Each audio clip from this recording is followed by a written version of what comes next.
Amen. May solusyon. Amen. Wala ko. Kala ko nagkamali eh. Pumigil lang pala kayo. Amen. Alright. Kaya dapat ang simbahan ay busy po pagsusoul winning. Sayang po yung solusyon kung hindi natin ibibigay sa tao. Amen? Para kahit alam mo na may sakit ka, may gamot. Kahit alam mo na andyan niya, pero hindi mo naman tinig, di mo sila ng Diyos, sabi ng doktor, wala din. Amen? Kaya sa atin, kailangan natin, sundin natin siya sabi ng salita ng Diyos. Amen? Kaya ang simbahan po, tayo po hindi lang dito tagapakinig. Dapat po tayo ay mag-akay ng kaluluwa. Amen? Alright, ngayon po umaga po, nandiyan pa ba ang puso nyo? Kasi napag-uusapan natin yung umaga eh. Puso. Hindi lang humuso, puso. Amen? Pero anong klaseng puso? Tingnan po natin. 1 Samuel chapter number 10. Tayo po tayong lahat. Salamat po sa mga special number na yan. At tayo pinagpapala ng Panginoon na mayroong godly music. At salamat sa Panginoon. Amen? 1 Samuel 10:26. At makikita po natin ang anong klaseng puso ito. Ano? Alright, sige po, paki-share po inyong mga Biblia. Alright, 1 Samuel 10:26. If you are there, say amen. Amen. Alright, let us read all together. Go. And Saul also went home to Gibeah, and there went with him a band of men whose hearts God had touched. Now, I want you to notice that last part, whose hearts God had touched. Ang mga puso na hindi po ng Panginoon. Alam nyo, itong mga panahon na ito, alam niyo yung mga tao na si Saul ay pinili ng, actually, ginusto na maging hari ng Israel siya. Pero natakot siya eh. To perform a task of God, nakakatakot naman talaga. Pero nakakatawa lang dito, pagkatapos siyang lumabas sa pagtatago, may mga sumama sa kanyang mga tao. Nakikinig ba kayo? Na sinamahan siya, hindi dahil sa maganda yung pwesto, magiging hari, kundi sinamahan siya dahil hindi po na Diyos ang puso nila. Alam mo, sa gawain ng Diyos, kailangan natin ito. Ipanalangin natin sa Diyos na hipuin ng Diyos ang puso natin para maabot natin ang maraming kaluluwa. Yan ang mensahe natin ngayon. Kasama ka ba sa mga puso ng Diyos ay hinipo? Amen? Yan ang kailangan po natin. Kasi kahit alam natin, sa tahanan, kahit makita mo yung tamang gawin, pagka hindi hinipo ang Diyos ang puso, hindi mo gagawin eh. Amen? So yan po kailangan natin. Mamaya papakita ko sa inyo, the preaching this morning is about the Master's touch. The Master's touch. Tayo po ay manalangin. Panginoon, salamat po sa inyong biyaya.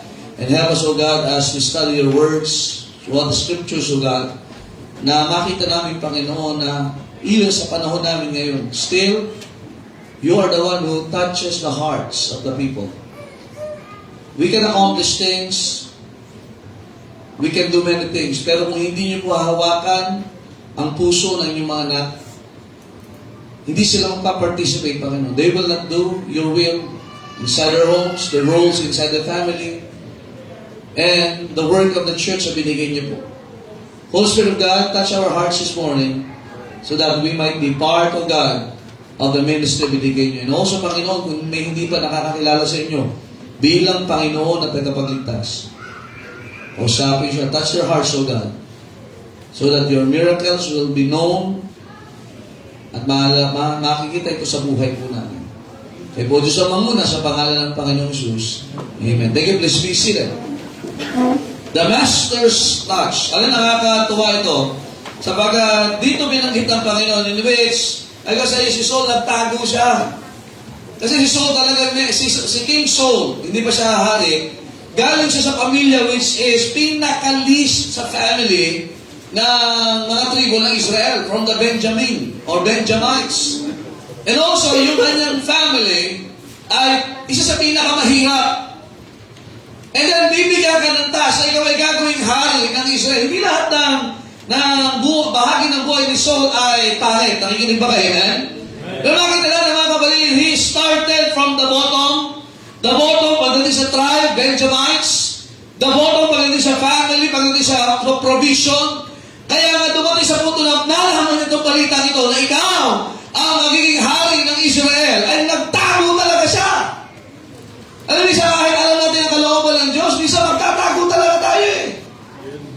Are you listening? Man by nature, meron tayong takot. Nandiyan po ba kayo, man? Alam mga kabali, it's a normal thing na magkaroon tayo ng takot, pero hindi normal na manatili kang natatakot. Amen?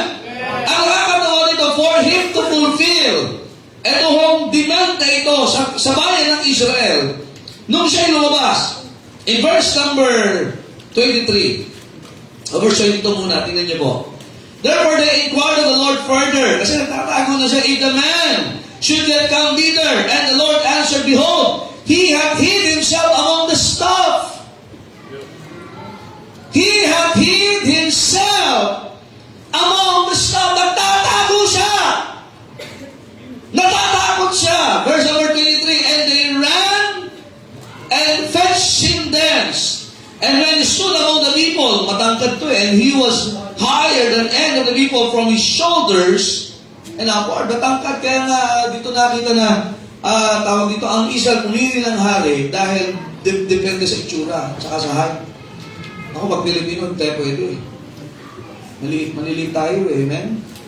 Hindi ba ba kayo, amen? Hindi mo pipili. Pero, talagang ano siya, ano ba tawag sa salita natin yun? Nangingibabaw talaga siya, yung height niya, yung itsura niya, kakaiba. So, that has been the basis of the people. Verse 24, and Samuel said to all the people, see ye him whom the Lord, ano po nakalagay dyan? Had chosen. That there is none like him among all the people, and all the people shouted and said, God save the king.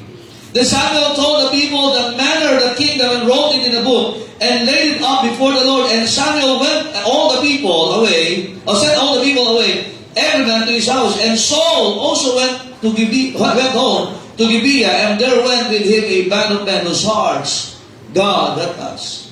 Ito yung mga tao na hanapin niyo siya, sunduin niyo, dalhin niyo siya dito sapagkat siya ang magiging hari. Alam niyo, ang daming nakarinig ng mensahe yun. Pero ang pumunta sa kanya, ang pumunta doon kay Saul ay yung mga tao na ang puso nila ay hinipo ng Diyos. Everybody can hear the message. Are you listening, man? Alam nila na saan yung lugar na pumunta, saan nagtatago yung gagamitin ng Diyos. Pero hindi lahat pumunta doon. Sino yung pumunta doon? Yung ang puso ay hinipo ng Diyos. Alam nyo, kahit sa gawain ng Diyos, mahirap pumunta sa simbahan pag hindi po ng Diyos ang puso niyan eh. Kahit sa mga bisita natin. Nandiyan ba kayo, amen?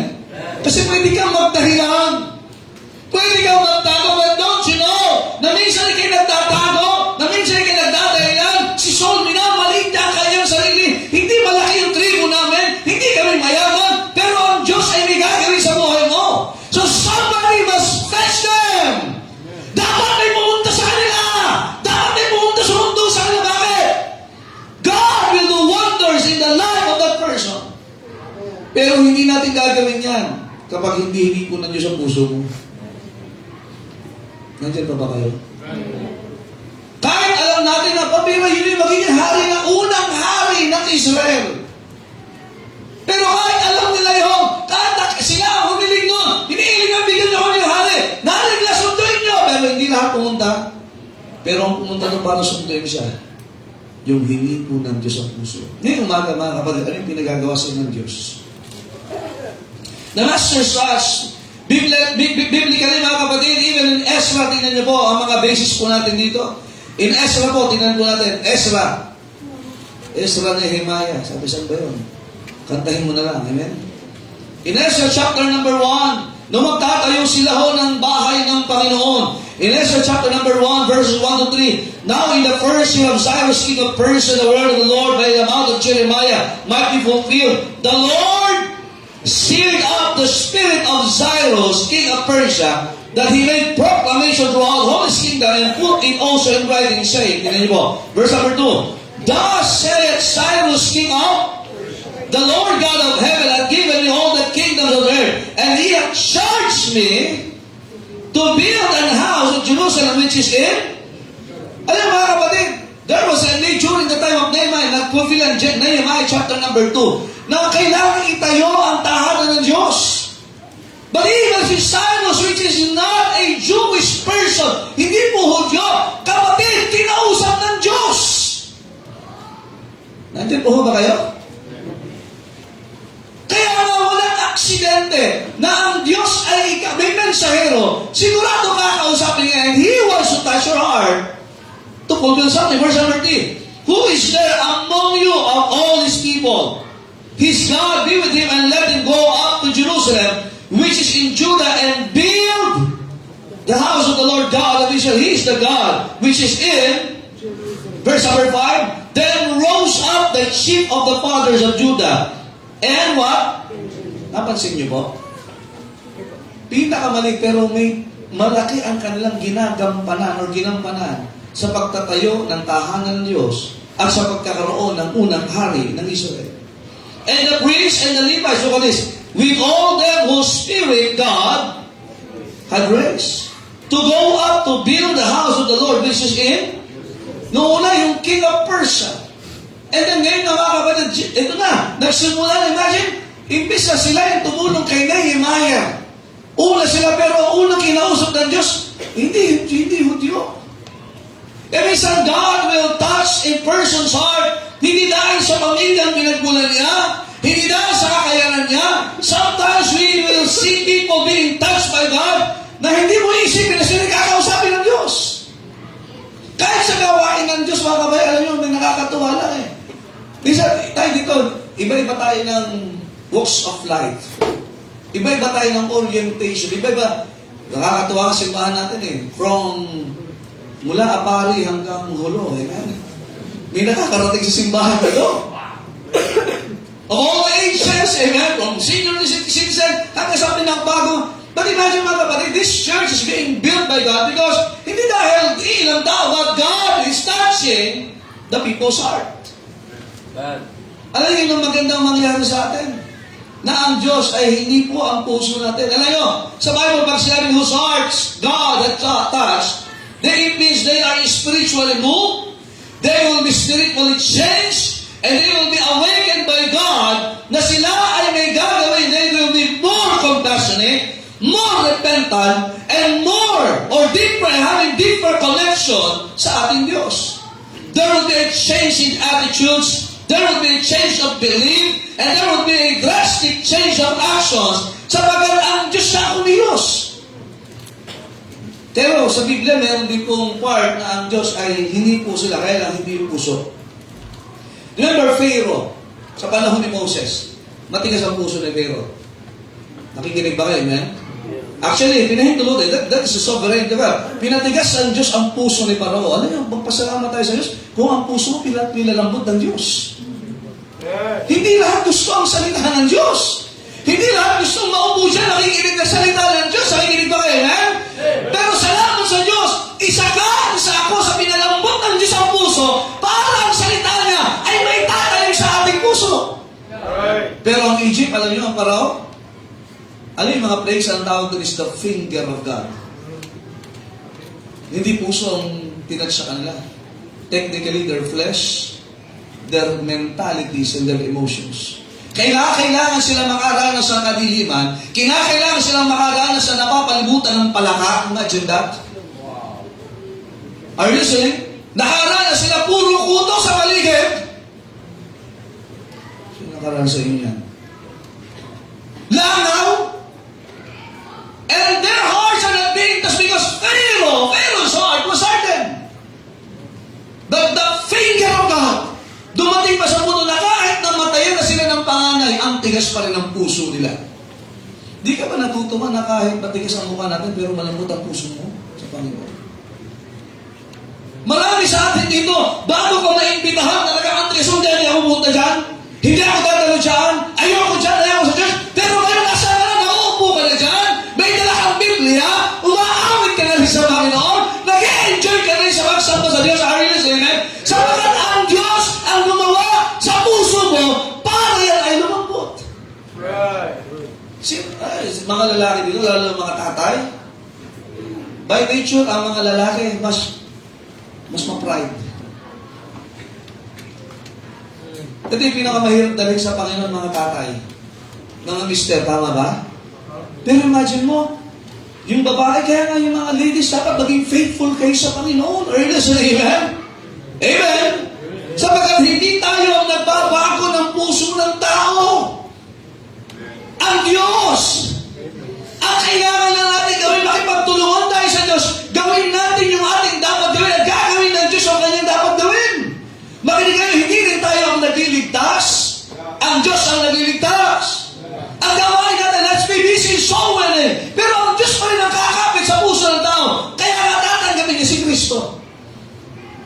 Nandiyan po ba kayo? Kaya nga, tayo nagpapasalamat sa Diyos, tayo yung nagiging instrumento. Tingnan na, Master Stars, number 1, it is a converting touch.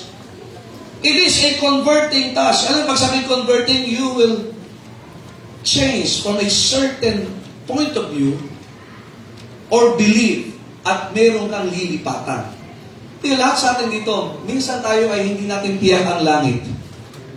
Tama ba?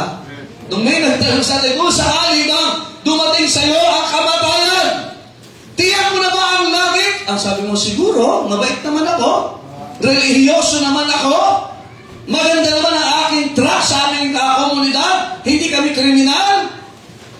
Pero isang bagay sa akin, hindi, pero may bahagi sa puso ko na hindi ko tiyak. Maraming tao, ilan ang tao nakausap natin, may mga tumatanggi sa Ebanghelyo. Nakikinig ba kayo, kan? At hindi na basta tumatanggi sila na may kayabangan pa.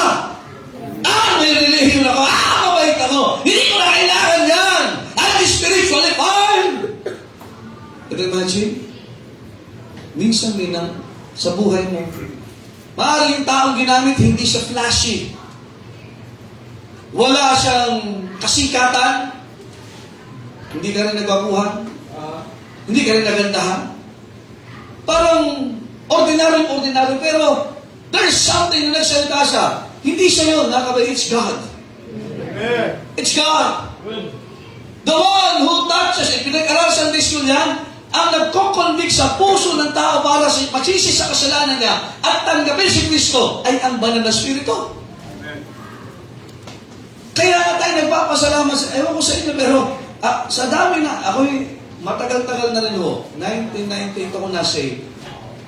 And after John muna, activity soul winning agad, pagkatapos ako member sa church. Iba-ibang klase na ho ng tao nakaharap ko, pero talaga, basta may hindi ka, meron mo talaga eh. Pero meron man, hindi ka pa nagsasalita at gusto na yung tanggapin ng Panginoon. Right? Talaga kaya na talaga naniniwala ka. Ito siya, naniniwala ako. Bakit ang Diyos siya naghanda ng puso niya? Marami sa atin dito, nagtatago ka pa dati. Marami kang dahilan, di ka nauubusan. Brother Lucas, saan ka? Pakilakas ka naman dito. Ako mauubusan ng boses eh. Pero imagine yung puso natin na-convert. Are you listening? Mapalat ka ko. Kahit nga, makinig kayo, kahit ang pamilya mo'y Baptist, pero hindi pa rin mo dahilan yan eh. Ang nagko-convert talaga ang Panginoon. Nandiyan pa ho ba kayo? Kahit mag-aaling ka sa pamilya na talagang araw-araw nagbabasa ng Bible, araw-araw nanalangin, linggo-ling simbahan, still ang Diyos pa rin ang nagko-convert. Kaya huwag tayo malungkot, Pastor, bakit yung anak ko ayaw magtumanggap? Kapatid, hindi mo tayo nagliligtas eh. Just break down the gospel. Just love them. And let us pray na ang Diyos ang ahawak sa kanilang puso. That God would touch your hearts. Minsan may mga tao tayo, gusto natin mabago sila. Kapatid, hindi tayo nagbabago. Mamufrustrate ka. Let God touch your hearts. Kaya nga, ang gagawin natin, let us touch the throne of God through prayers. Sabi ng Bible, let us come boldly unto the throne of grace. Now, we cannot touch the hearts of the people, but we can touch the throne of God in heaven through prayers. It is a converting touch. Tingnan niyo po ito, ang ganda ito, Acts 16 verse 14. Nagbabasa tayo ng Bible kasi, I'm not talking about emotion, mga kabay. Now, God would touch our hearts through the Bible, through the Word of God. Nakikinig ba kayo, man? Alam sabi ni David, Thy word have I hid in mine heart, that I might not sin sin. So, paano maabutin ng Diyos ang puso natin? Through the Word of God. It is not an emotional touch. It is a spiritual touch. Amen? You want somebody to be touched by God? Give them the Word of God. Acts chapter 16, verse 14, ano sabi ng Bible? Tingnan niyo po. Are you there? And a certain woman named, oh, masarap po, lechonan to eh. Ay, hindi pala, iba pala to. A seller of, alam nyo ng purple, pag ikaw ay naka-ube na damit, at medyo makintab, mayaman mo. Mahal ang tela talaga ng mga ube noon. Ngayon, pag nagsuot ka ng ganyan, bahala ka. Paborito mo yan. Ako, paborito namin ma'am, lavender. Pero yung talagang suit na makintab, tapos talagang long and flowing, ano yan, talagang mga, kasi mahal yan, mahal ang tela talaga nun. Matagal siya i-dye, ano ho. And also there, of the city of Thyatira, which worship God, look at this, heard us. Napasin niyo po? Nakinig sila. Ulitin ko ha, this touch of God is not emotional. It is always spiritual. You are not allowing God to touch your hearts unless you hear the Word of God. Tuloy niyo mo. Whose heart? The Lord. Open. Negosyante ito, may kaya. Pero tandaan niyo, hindi sabihin may kaya ka, ay giver ka na. Hindi sabihin may kaya ka, marami kang pera, marami kang kaya, marami kang connection, ay maglilingkod ka na sa Diyos. Hindi yan garantiya. Makinig ka ng salita ng Diyos, and the Lord will open your heart. Maganda pag ang Diyos na nagbukas ang puso eh. Tingnan niyo kasunod. Whose heart the Lord opened, that she attended, look at this, unto the things which were spoken of. Oh, and when she was baptized, kaya nung siya'y tumanggap kay Kristo, naniwala sa pangalan ni Pablo, nabautismohan siya. Amen. Kaya yung bautismo, hindi dahil ano eh. Ang Diyos pa rin ang nangusap. Nagko-convert talaga, look at this. Tuloy po, hindi lang siya, and her buong pamilya niya. She besought us, saying, if ye have judged me to be faithful to the Lord. Abay, tingnan nyo ha, matindi ito, na-save, nabaptize siya at ang buong sambahay niya, buong family, wow! Alam bakit? Nakinig sila. Ang Diyos ang kumilos sa puso. Ano kasunod? Sabi, kung kayo nasumpungan nyo kung tapat sa Panginoon, sabi niya, come into my house. Yun, nag-iimbita na. And abide there, and she constrained us. Imagine that, ito si Lydia ay naging supporter ng gawain ng Diyos dahil na-touch ang puso niya ng salita ng Diyos. Now, we cannot support the ministry dahil may kaya lang tayo. We cannot support the ministry dahil matalino lang po tayo. Masusuportahan mo ang gawain kapag ang salita ng Diyos pinakinggan mo at tinouch ng Diyos ang puso ko. Kaya salamat sa Diyos, maraming naligtas. Maraming accomplishment ang simbahan na yun. Bakit? Marami dito ang puso ay na-convert na sa Panginoon. Nandiyan pa ho ba kayo? It is a converting touch. Kaya nga, makakaalis ka sa talikalan ng kasalanan dahil ang salita ng Diyos dapat ang puso mo. 1 John 3:5. Ano sabi ng Bible? Are you there? 1 John chapter 3 verse 5.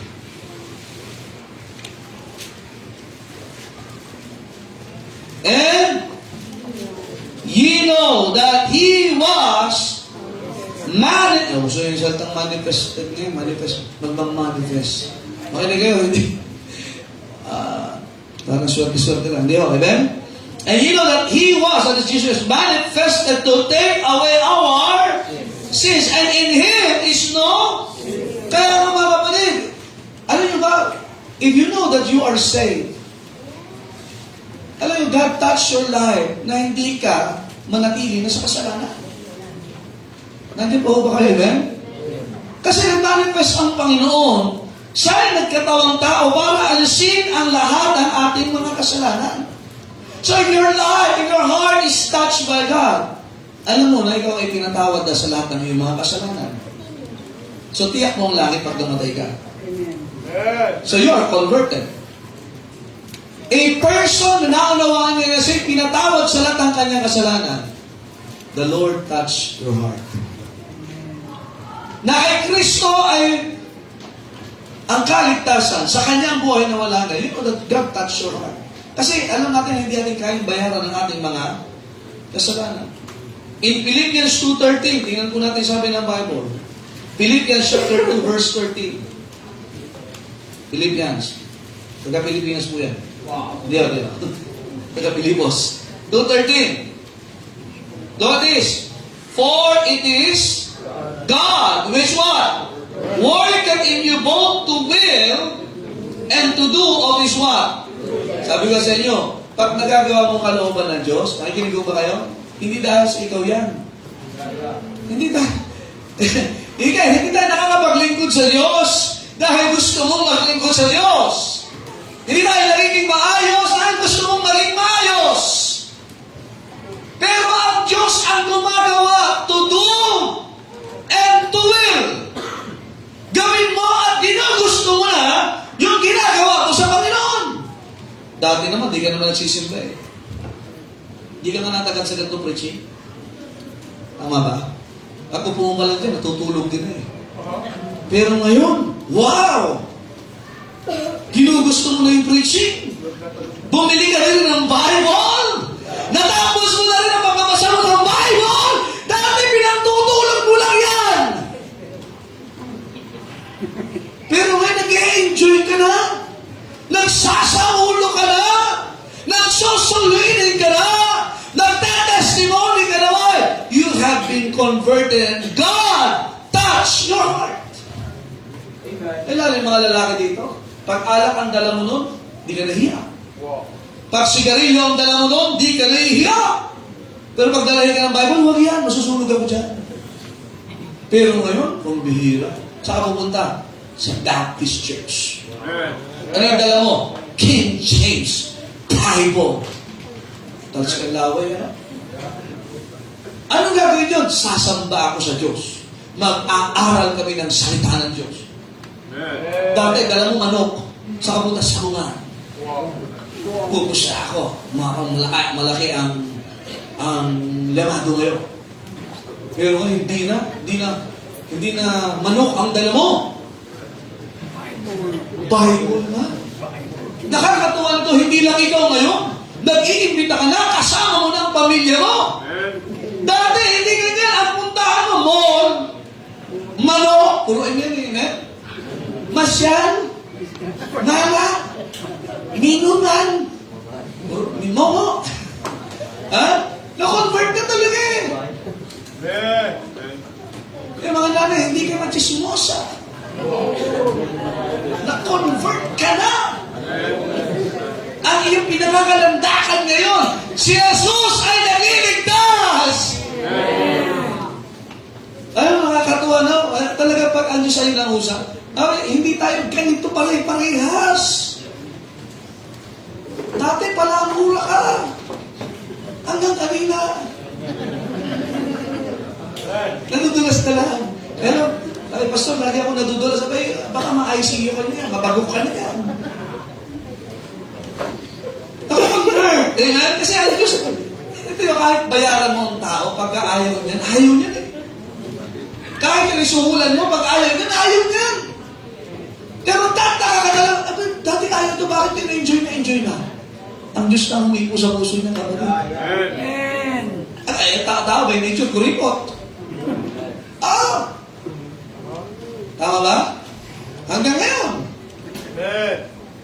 Kaya simbahan itong lugar nito, testament ito, na ang Diyos kumilo sa buhay ng mga taong nagbigay. Amen. Kaya dito hindi tayo naglalagay ng donated by.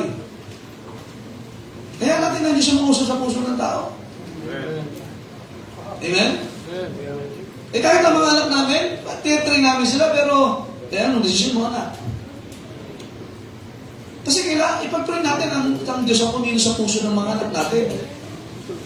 Nandiyan pa ko ba kayo? Amen. That they would love our God. That they would love worshiping our God. Amen. They will come to church because they love God. Amen. Hindi dahil puwersa lang sila sa atin. Let God touch their hearts. Kaya huwag sa atin makakalanin, anak ka pa naman ng ganito. Wow, ipag-pray natin ang mga anak natin. Pwede sabihin nga, anak ka pa naman ni ganito, ni ganyan, huwag ganun. Bad yun. Amen? Baka sabihin, anak tayo ni Adam lahat. Si Adam na naman ang madadali nito. Di ba? Tama ba? Babal tayo kay Adam eh. Hindi mo ba kayo? Paring ahas, ano? Bakit mo tunokso? Secret. Amen? So it is a converting touch. But it is also a cleaning touch. Ayun, pag ang Diyos kumilos, lilinisin niya ang buhay natin. May mga kasalanan na ikaw lang at ang Diyos ang nakakaalam. Hindi yan nakikita basta-basta. That's God who cleansed us. Tingnan natin, Matthew 8:3. Nasa Bible yan. Oo naman, nasa Bible yan. Kaya kay Songa, may sumama eh. Amen? May pumunta, may sumundo sa kanya. Kaya kung may sumundo sa inyo, alam nyo, yung nanundo sa inyo, ang Diyos sinipong po siya para sunduin ka at saka iba. Huwag mo naman kahirapan na yung sumusundo sa inyo. Matthew chapter number 8, verse number 3. Nandiyan na po kayo? Basa. And Jesus put forth his hand and touched him, saying, I will be thou clean. And look, and immediately his leprosy was. And leprosy is a type of sin and uncleanness. Kaya nun, walang gamot pa ang leprosy. Ngayon ba meron na? Wala pa rin. Pero doon talaga, pag ikaw ay may leprosy, pag may sulpot pa lang dito sa loob, dito muna eh. Tapos maraming kasunod sa buhok, kaya nawawala talaga kagad ang buhok. Kumakalan siya. Wala akong ibig sabihin doon. Sa Bible, hindi ba ibig sabihin ng kalbo ay may leprosy na kagad? Sabi ng Bible, the mouth is clean. Amen! Ang kalbo ay malinis. Kung naliligo. Paano malalaman na naligo ang kalbo? So, hindi talaga ng bagong taon, hindi ka makalimutan ka. Sabi, where's your hair? Medyo malapad na kasi dito. Okay lang yan. Tandaan nyo, hindi tayo naubusan ng buhok na lapad lang yung mukha natin. Comfort lang. Comfort lang. Maninis. Amen? Pagka buhok mo, laging mahaba, mukha kang okay. Kaya ang Diyos ay naglilinis. Kaya Jesus, mga kapatid, sabi, I will be thou clean. Kaya nga mga kapatid, maraming kasaysayan sa Biblia na ang Diyos ay naglilinis ng kasalanan ng tao. Hindi lang kasalanan, kundi puso natin. Makinig kayo, pag ang puso mo, walang namang salita ng Diyos, puro kasalanan na laman niya. The Bible, ano sabi yan? Sin will take, ang kasalanan, ilalayo ka niyan sa salita ng Diyos. Pero ang salita ng Diyos, ilalayo ka niyan sa kasalanan. Kaya ang tanong, saan ka malapit ngayon? Saan? Yan. Malapit ka sa salita ng Diyos. Wow! Amen! Sabihin, nagbabasa ka. Amen? Wow! Ulitin ko, nagbabasa ka. Amen! Malambot yata iba. Tatapusin mong basahin ang salita ng Diyos sa taong ito. Amen. Tandaan mo, pagka ikaw ay kulang ng salita ng Diyos, ang dumi ng buhay mo. Ano sabi ni David? Thy word have I hid in my heart that I might not sin. Kaya kapag hindi salita ng Diyos na nakalagay dyan, kasalanan yan. Punong-puno ka ng kasalanan. Ano sabi ng Panginoon? The abundance of the heart, the mouth speaketh. Kaya kung ang laman niya yung salita ng Diyos, di lalabas sa bibig mo yung salita ng Diyos. Pero pag ang laman niya yung kasalanan, sigurado ka lalabas sa iyong bibig ay kasalanan. So, tanong ulit. Ano ang nakaimbak dahil sa puso mo? Ang pusong may salita ng Diyos, may malinis na buhay. Ulitin ko ang salita ng Diyos, hindi lang dapat surface, yung parang papogi lang. Amen? Amen? Para makita tao lang. Hello? Ang salita ng Diyos, sinototoo yan. Ano sabi ng Panginoon? Hindi yung pumapasok ang masama, kundi lumalabas galing sa puso. Kaya ano pinupuno mo sa salita ng Diyos? Gusto mong itouch ka ng Panginoon, your heart will be clean. 1 John 5:7, ano sabi ng Bible? 1 John 5:7. Tama ba? 5:7. 1:7 na lang, 1:7. 1 John 1:7. Ano sabi ng Bible? Tingnan niyo po. But if we walk in the light as He is in the light, we have fellowship one with, and the blood of Jesus Christ, His Son, what? Cleanseth us from all sin. Verse number 9. If we confess our sins, He is faithful and just to forgive us our sins and to cleanse us from all unrighteousness. Kailan natin alam ang kasalanan? Sabi ng Diyos, kasalanan kami. Kaya hindi ba na sabi ng tao kasi okay lang. Sabi ng Diyos ang kasalanan, kasalanan. Kaya ang kasalanan, ikinukumpisan din sa Diyos. Ang nakakasumbong na kabatolan, yung kumukumpisan sa Diyos, sa bakit patatawarin ka lang, nakihingi mo ng tawad. Ganun lang kasimple. Paano ka patatawad? Hindi ka naman tawag dito, hinahingi ng tawad. At hindi lang basta pinatawad, saan sabi ng Bible? And to cleanse us.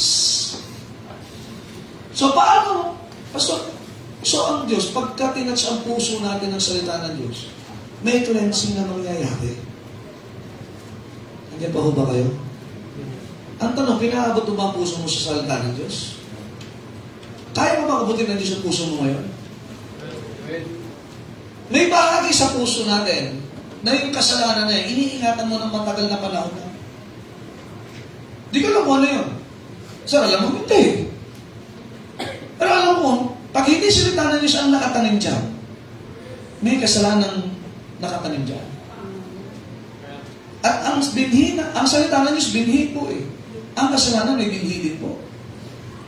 So ano ang tumutubo ngayon sa buhay mo? Patouch mo naman sa Panginoon yan. Amen? Yung bulag, nung hinawakan ng Panginoon, nakakita. Yung pilay, nung hinawakan ng Panginoon, nakalakad. Ang puso mo na may kasalanan tinatago, malilinis siya pagka pinahawakan mo sa Panginoon. Ito siya ka ng Diyos. It's a cleansing touch. Also, number 3, it is not just a converting touch. Kaya, pag ang puso mo, hinawakan ng Panginoon, mako-convert talaga ang tao. Hindi ka kailangan gumamit ng mga malalayong salita. If God will touch your hearts, they will be saved. If God will touch your hearts, they will be changed.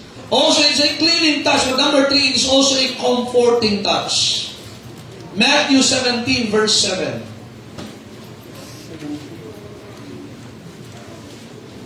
Tiyak mo na ba ang langit? Alam niyo ba na ang katawan natin ay templo ng banal na? Now, remember, ang Panginoon sa Book of John, chapter number 14, nung siya ay umalis, pumunta ng langit, si Kristo, to prepare our mansions, may iniwan po siyang persona din, nakapantay niya. Ang banal na Espiritu. At ang salitang binanggit ng Panginoong Kristo patungkol sa banal na Espiritu, ang tawag sa kanya is what? Ha? Comforter. From the word comforter, it means to comfort. Saan mo tinanggap si Kristo sa iyong buhay, sa iyong puso? So ano ang laman ngayon ng katawang ito? Hindi taba. Banal na Espiritu. Kaya ito yung templo. This body is also called by Paul, sabi niya, hindi na ito templo, this is also a tabernacle. Look at this. In Matthew chapter 17, verse number 7, and Jesus came and touched them and said, arise, di ba extra-ration, arise, and be not afraid. Now remember, it is the Holy Spirit. Kaya do you want the touch of God? Are you saved? You can always have the touch of God because the Holy Spirit resides in this body. Ang kailangan lang natin, mga kapatid, is to receive the Word of God. Sapagkat ang author ng Bible, 2 Peter 1,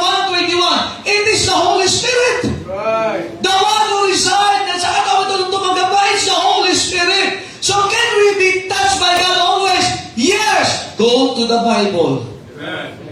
Gusto mo ng comfort? You have the comforter in your body. Pero hindi lang basta, hindi ito emotion, mga kapatid. Spiritual talaga ito. And when we talk about spirituality, you need the Word of God. Tingnan sa first, I think natin in 1 Corinthians. Tingnan po natin ito. 1 Corinthians chapter number 2. Are you still there, amen? Verse number 10. Ulitin, kapag ikaw ay ligtas, ang katawan mo ngayon ay templo ng banal na Espiritu. Now, tingnan natin, ha? Tingnan po natin. Basic po ito, basic. Verse 10. Nandiyan kaya, 1 Corinthians chapter 2. But God had what? Revealed them unto us by His Spirit. Ano yun? Verse number 9. Tingnan natin. But as it is written, I had not seen, nor ear heard, nor neither have entered into the heart of man, the things which God had prepared for them that what? Paano mo maunawaan yun? Ano ang inihanda ng ba? Di ba nakaka-comfort pag ang Diyos may inihanda para sa'yo? Yun ang alam, umuwi ka ng bahay, tapos may nakahandang pagkain, nakaka-comfort din. Yung higaan mo malinis, nakaka-comfort, may naghanda. Yung mga bata, hindi ka nagbabayad ng bill, pambihira. Libre lahat. Di ba nakaka-comfort yun, tama ba? Kaya ngayon, isang malaking libre mo sa isang working, comforted na sila eh. Hindi naman naman yun, diba? Di ba pag may naghanda sa'yo, hindi mo bakit iba ang dating. How much more ang Diyos may inihanda sa atin? Tingnan natin. Hindi ang matindi, hindi pa nakita ng mata, hindi narinig ng tenga, hindi pa pumasok sa puso ng tao. The things which God had prepared for them that love it. Verse 10. But God had revealed them unto us by His what? Spirit. So, sino ang masaya? Pag alam mo na, ito kalooban to ng Diyos, ito blessing to ng Diyos. Look at this. For the Spirit searcheth all things, yea, the deep things of God. Verse number 12. Now we have received not the spirit of the world, but the Spirit which is of, that we might know the things that are freely given to us of God. Alam niyo, ang daming binigay sa atin na Diyos. Alam niyo, sa atin, free. Tama? Free? Sa SNR, yung iba, gusto-gusto dyan. Free taste. Diba? Kahit di ka bibili, napila ka doon. Free taste. Pag namimili mga nanay, ang hanap niya, may free. Tama ba? May free. Free. Lalo pag alam mong may libre, kaya iba naghahanap ng discount. Tama ba? Ng coins. Pag hindi mo alam, gagastos ka ng malaki. Kaya sa buhay na ito, marami sa atin ang gumugugol ng mga bagay. Kasi nga, hindi mo alam yung mga bagay na binigay ng Diyos freely sa atin. Alam mo ang libreng manalangin? Nang epekto ng panalangin, it will change a world for a person. In matter of life and death, yung panalangin, nakakasalba. It's really, ask and it shall be what? Given. Alam niyo ba? Libre ba yun? Libre ba humingi sa Diyos? Amen. Amen? Knock and it shall be open. May access ka. Kaya mga is a comforting thoughts na makita natin, pambira, ang dami palang inihanda ng Diyos sa atin. Kaya sabi ng Biblia, hindi pa nakita ng mata. Nag-enjoy ka na sa mundong ito? Nakita mo na yung mga diskaya. Nainggit ka, apat na pong mamahaling sakyan, nainggit ka. Kapatid, mas patindi pa dyan yung ng Diyos. Nandiyan po ba kayo? God had prepared heaven. Kaya nga sabi ni Pablo sa 1 Corinthians chapter 12 or 2 Corinthians, hindi ko masabi talaga yung itsura ng langit completely. Even kay John the Beloved, nireveal yung book of Revelation, ito yung itsura ng langit, pero hindi pa rin yan talaga. May mga bagay pa na talaga hindi kaya i-describe ng salita sapagkat ang Diyos ang naghanda. We have not seen the best of God's preparation sa buhay natin. Nandiyan ba ba kayo? Yung sabi mo, parang nasasawa na ako, di ba naranasan talaga? Kaya God, that is a comforting. Kasi kaya Just to know you're going to heaven. Di ba nakaka-comfort yan? Just to know somebody na mahal natin sa buhay na pumanaw na, pero alam natin na sa langit, di ba nakaka-comfort yan? Na malaman, isang araw ka daw ito ay matutulong, masisira, pero babaguhin natin siya, nakaka-comfort yan? Kailan natin na-appreciate yan? When the Word of God reach our hearts. Kaya minsan pag nanonood ka, nakaka-touch mo. Umiiyak ka pa. Nanonood ka ng reels, naluha ka. Ba't naiyak? Natouch ako sa kwento. Pero kailan ka na-touch ng salita ng Diyos?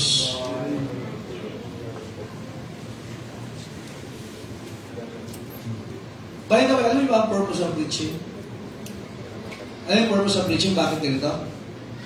Preaching is purpose to comfort the afflicted.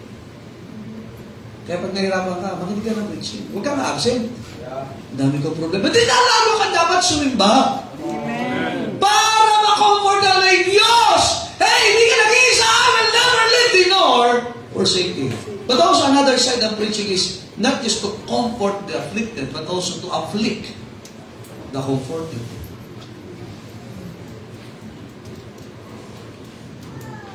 Stop talaga. Kaya minsan mapapatayo ka talaga dyan. Kinakabahan ka sa preaching. Ano ba yung kasunod ko? Baka ako na to. Kamagala, walang pangalan dito. Pero may banal na spirito ka. Nandiyan ba kayo? Sino nagsumbong sa akin kay Pastor? Sinumbong mo ako? Hindi ako. Kung ikaw may may banal na spirito ka. Sabi, ako yan tayong sinasabi dito. Kung may nagsumbong wala. May banal na spirito ka kasi pinag-uusapan natin salita ng Diyos kasi. Kaya nagkakaunawaan tayo dito. Walang nagsumbong sa'yo. Kung meron man, hindi sapat yun kasi ang banal na spirito pala nagagawa sa atin. Bakit? Alam mo, Pastor, ginagawa kong kasalanan. Tinatago-tago ko nga yun eh. Kahit kasi sa taas, hindi alam yun. Ako lang ang Diyos na nakakala. Kami, bakit pa napapanggit siya? May nagsumbong siguro sa amin. May nakakil. Huwag ka mag-alala, wala nagmaritas sa'yo. Ang good news ito, may banal na spirito ka. Nagsasaka, aray ko, sakit Hindi ka may basta nag-iinom na ako. Hindi ko alam, kapatid. Pero walang good news. The eyes of the Lord are in every place. Bakit kaya lang? Di pastor na nag-chicks pa ako dito. Hindi ko alam yun. Alam mo Diyos yun. Kaya na ang preaching! Talagang dapat pagka ikaw'y comforted sa kasalanan, ay magsasihan mo yan. Ang totoong comfort, pag nakatamo ka ng kalinisan, kapatawaran sa Panginoon. Amen. Bakit kaya alam ni Pastor? Hindi ko alam. Hindi ako all-knowing. Parang ako yung tinutukoy sa preaching Hindi nagtatights. Hindi nag-ooperate. Parang ako yung tinuturo na hindi nagpe-pray Ikaw nga. Ikaw.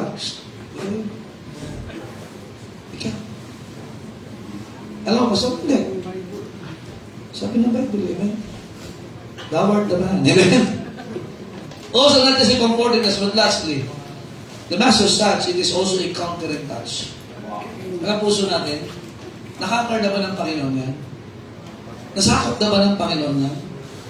In Luke chapter number 7, verses 14 to 15. Last verse. Wow. Siguro. Amen? Luke chapter 7. Look, ang tatlong aklat sa New Testament. 14 to 15. And he came and touched the buyer. Ano yung buyer? Yung, parang stretcher siya. Nakakakita na kayo nun. Diyan yung nilalagay yung mga nagkakasakit. Binubuhat nila. And they that bare him stood still and said, Young man, I say unto thee, arise. And he that was dead sat up and began to speak, and he delivered him to his mother. Imagine, mga kapatid.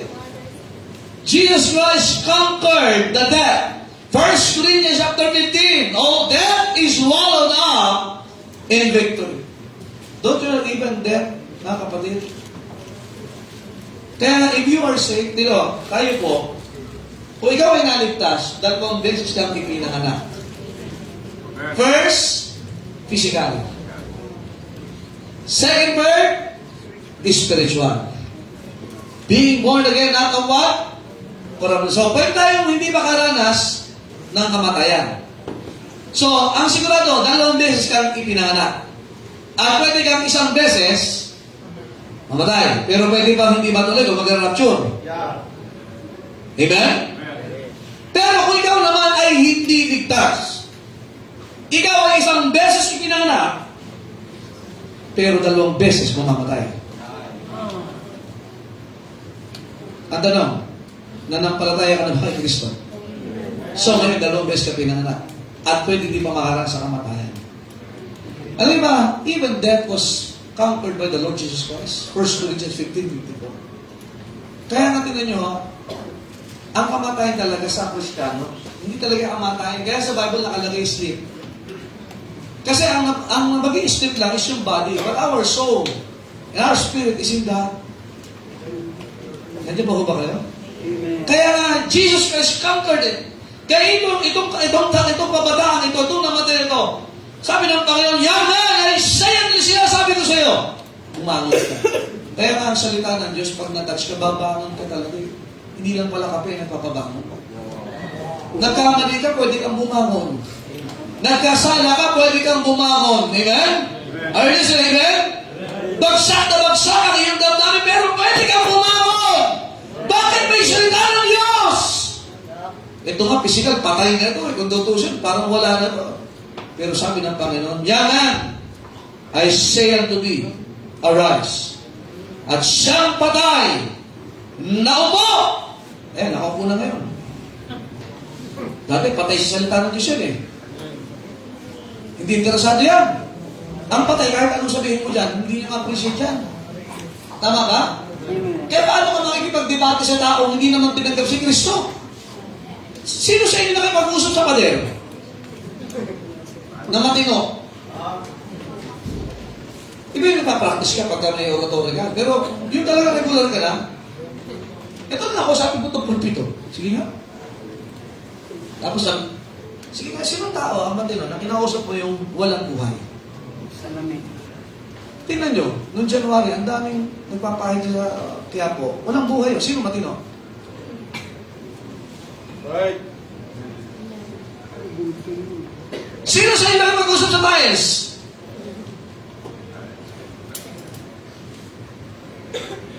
Meron yan ta. Pero may nakakita ako, lagi mo kausap yung cellphone mo. Ha? Hindi ka makikipag-usap sa mga bagay na walang buhay. Kaya ang Kristiyano, hindi tayo nananalangin sa Diyos na may tainga pero hindi naman nakakarinig. May mata pero hindi nakakakita. May kamay pero hindi nakakaabot. May paa pero hindi nakakalakad. Kasi ka, patay. Pero ang Diyos sa atin, buhay. Kaya tingnan nyo isang bagay na makita natin, ang salita ng Diyos ay buhay. It abideth and liveth forever. So let God talk to you. At dapat makipag-usap ka sa buhay ng Diyos. Hindi ba kayo? Kaya natin nyo, mahirap makipag-usap sa walang buhay. Pero may kinakausap ng Diyos kasi buhay ka na. Ephesians chapter 2, ang taong hindi ligtas, patay ang spiritual niya. So paano ka makipag-debate sa taong walang banal na spirito? Right. Walang kwenta makipag-usap sa kanila. Alam mo kung bakit? Patay. Amen.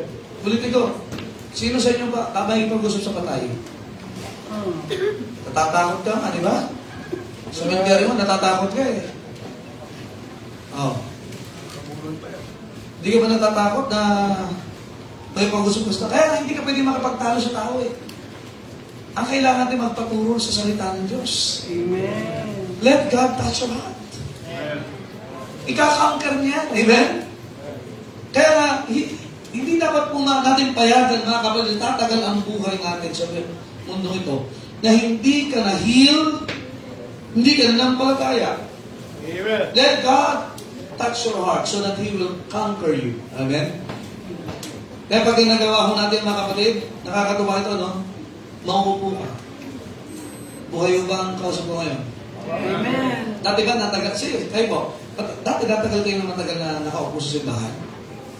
Yung talagang nakikinig ka talaga? Hindi. Mga pag-upo dyan talagang grabe. Oo, totoo eh. Lahat naman tayo eh. Tama ba? Amen. Pero ngayon, mga interesado ka na sa isang version. Kadami may dala kang Bible. Amen. Kaya, pag natouch ka ng salita ng Diyos, hindi man kailangan umiyak ka.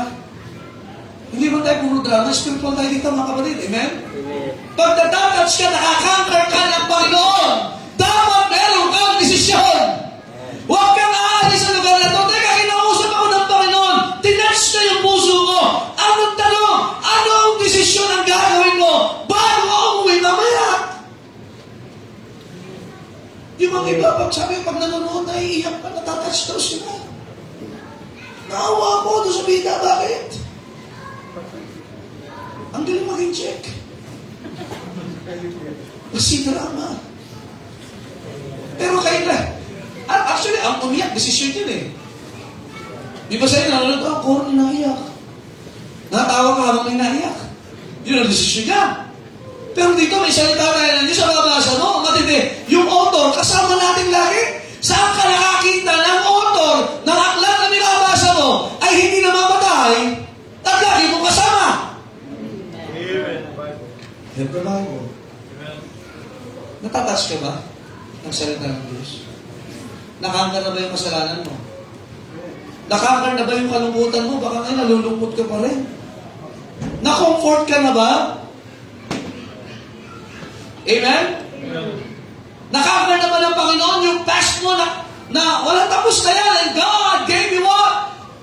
A new beginning. Therefore, if any man be in Christ, he's a what? New creature. All things are passed away. Behold, all things are become new. Kaya ikaw ay bagong nilalang. So kalimutan mo na yung nakaraan. Mamuhay ka para sa Panginoon. Kaya nga mga kapatid, sana nakaanta rin. Yung takot mo, kumusta? Marami tayong takot sa buhay. Marami tayong agang-agang. Tama ba? Marami tayong uncertainty. Pero salamat, we can believe God. Let not your heart be troubled. You believe in God. Believe also in me. Sabi ng Panginoon. Nakangar naman yan. Jesus Christ conquered them. Jesus Christ conquered sin. And I hope you allow Him to conquer your hearts this morning. I don't know kung anong kalagayan mo ngayon. Pero isang bagay, ang ating tagapagligtas mananagutan. And if He is touching our hearts today, He wants you to be a conqueror also. Ang sabi ni Pablo, for we are more than conquerors through Him that loved us. The Master's us. Kaya simbahan, so bakit kayo hindi pala iyak? Ay, ano, yung naiyak tayo dito. Pero dapat lagi tayong scriptural. Amen. Let God touch your heart.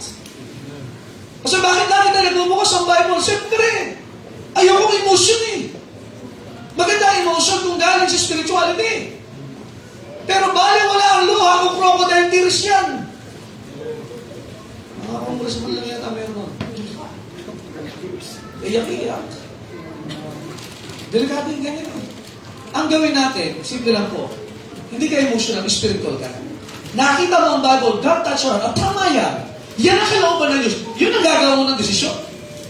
Kaya hindi ka susunod sa magulang mo dahil mahal mo lang sila. Kundi tinatch ng Diyos ang puso mo, na tamang gawin yan. Nandiyan mo ba kayo? And that is the master's touch. Kasi church, mga kapatid, do not just come to church because you're happy. You come to church kasi gusto mo na abutin ng Diyos ang puso mo that God will touch your heart every time na makinig ka ng salita ng Diyos. Kasi doon nangyayari yung miracle. Every time the altar is open, may mga lumalapit. Kaya kung anong lapit sa Panginoon, pero it's already a miracle. Kasi just to kneel down, hindi mo kaya paluhurin niya kahit mister ko nga eh. Luhod ka! Natagal na ako nakaluhod. Nandiyan ba ba kayo? Ngayong umaga, mga kapatid, nawa ang Diyos natatsa ang puso mo. Sa maraming salita na sa pakinggan mo, last year, ilang taong ka na nakikinig, kailan yung alaala mo na kinausap ako ng Kristo? He reached my heart. Tinanggap ko si Kristo, praise the Lord. May kasalanan kang sinurrender, praise the Lord. Tinanggap mo yung comfort mula sa Panginoon, praise the Lord. And you allow God to conquer your heart, that you will obey Him. Kapatid, yan ang gagawin natin. Kaya ang altar na ito bukas para sa mga anak ng Diyos na tinatch ng Diyos ang puso through the Word of God. So that faith cometh by hearing. And hearing by the Word. Tayo po tayo lahat. Tayo po yung manalangin. Panginoon, salamat po sa pamilyan. Nagpalaan niyo nga po, Panginoon. Ang yung mga anak. This church, thy people, will receive your touch through your words, O God. And their decision is not emotional. It is always scriptural and spiritual. Dalayan ko, O Diyos, na sa mga bahagi ng mensahe na usap yung mga anak. Somebody needs conversion, convert them, O God. From wrong belief to a biblical belief, O God. From wrong attitude to the biblical attitude. Kung may kasalanan, cleanse them. Touch them, O God, that they would surrender that sin. Sa inyo ilalapit, Panginoon. If anybody here needs a comfort, touch them, O God, that they will be comforted by your word, by your promises. This world's at our home, we're just asking to. Panginoon, ang dami niyong inihanda sa amin freely. You comfort the hearts of thy people, O God. It's not the charisma, it's not the emotions, but your word. Let your word conquer the hearts of thy people. I-bless you, Panginoon, ng altar. In Jesus' name I pray. Amen. If God touch your heart this morning, you talk to Him. Kasi may papagawa siya sa iyo eh. May papagawa sa iyo. Whether inside a marriage, whether inside being a parent, whether at work, maybe may bahagi sa buhay mo na hindi mo matanggap yung salita niya, but God has been talking to you. He's touching your heart. He's reaching your heart this morning through the Word. You talk to Him. Sa Kanya mo siya, kausapin mo. Or may kasalanan man, and the Word of God has been touching you that you should repent on that sin. Pagsisiyan mo yan, ibigay mo na sa Panginoon, or i-burden, ilapit mo sa Panginoon yan. It's God who is touching your heart through His Word. May agam-agam ka, may doubts ka, may troubles ka, may fears ka. Then the Word of God comfort you. Sabi ng Panginoon, be not afraid. Be not afraid. Let the Word of God conquer you. Let the Word of God touch your heart this morning. Gagawa ka ng desisyon, not because of emotion, not because of tradition, but because of the Word of God. People in Bible times accomplish many things because they receive the Master's touch. Churches have accomplished many things because they receive the Master's touch. We can accomplish many things. We can change for the better. We can serve Him. Huwag mo pagpati kasi ng puso. Kinausap ka ng Panginoon. Ikaw sabi mo siya. Siya ang maabot sa puso. At ang ginagamit niya ang kanyang salita. Let us be better. Let us be serving. Let us accomplish the task na binigay natin sa atin. People in the Bible, the book of Acts, they turned the world upside down because the Lord touched their hearts. This church can accomplish many things. We will allow God to touch our hearts, to win more souls, to disciple more converts, to accomplish things na marami na inisip na kaya natin. Pero kinausap ka ng Panginoon na kaya natin sa biyaya niya. Gawin po natin yan. Panginoon, salamat po sa inyong salita. Salamat sa mga response sa inyong anak. And truly, it is you, O God, touch our hearts. Hindi kami nagbabago, but salamat, Panginoon, that your word, pag nakaabot sa puso ng inyong mga anak, ng mga tao, may naliligtas, may nababagong buhay. May nagdidesisyon, Panginoon. at may mga accomplishment. Bless yung Panginoon, mga desisyon nito that it will glorify Thy name. In Jesus' name we pray. Amen. All the people said? Amen. Thank you, please be seated. Kaya nga, yan ang kailangan natin. Amen? It is the master's touch. Kaya nga, mahirap pagka na-touch ka lang sa ibang bagay. No? Let God touch your heart. At pagka ganyan, mga kapatid, magiging maayos po ang ating buong relasyon sa ating pamilya, sa ating ministry, sa ating Diyos. I hope tayo po'y natuto ngayong maga. Amen? Amen. At maganda, no? Pagka tayo makakita, naiyak sa akong sulok. Ano? Nag-iyak sa sulok. Ba't naiyak? Natouch kasi ako. Talong hinilo. Natouch ka. No? Pero natouch ako sa salita ng Diyos. Kaya, I will be a better husband. I will be a better wife, a better children. Amen? Better servants of God. So I hope tayo natuto. Tayo po tayo lahat. May baptismo tayo? Amen. Meron? Praise the Lord. Amen. Wow. The Lord touched the heart of that person. Amen. Siya susunod sa tubig ng baptismo. Kaya ako ikay na-touch. Salita ng Diyos. Sunod ka mo. Amen. Okay, tayo may magbakas sa panalangin. At tayo po ay wakasal ni Brother Dennis. Okay, ito po naman kalawin ito. Let us pray. Heavenly Father, maraming salamat po sa pagkakasama sa simbahan ngayong araw na ito. We continuously and ceaselessly beg you, Panginoon, to please continuously touch our hearts. And sa ganun po, we may be able to give back to you because you have been so generous and so giving to us and so forgiving for our sins. Maraming salamat po for your constant blessings and guidance sa amin po. Please bless the rest of this day for the plans for the rest of this day for the church. Panginoon, patubayan po ang bawat isa sa amin. Please keep everybody safe. And we thank you always for your blessings. In Jesus' name we pray. Amen! Thank you! God bless you! Shake hands and enjoy your lunch. See you this afternoon. At kung makakita niyo may aming baptism, may tingnan niyo po. God bless po! Amen! At ingat po kayo. Amen. Sige po, magpagkamayan po bago umuwi. At least 10 tao. Yan, 10. Pag sumobra ka 10, o yan. Pero at least 10. Amen.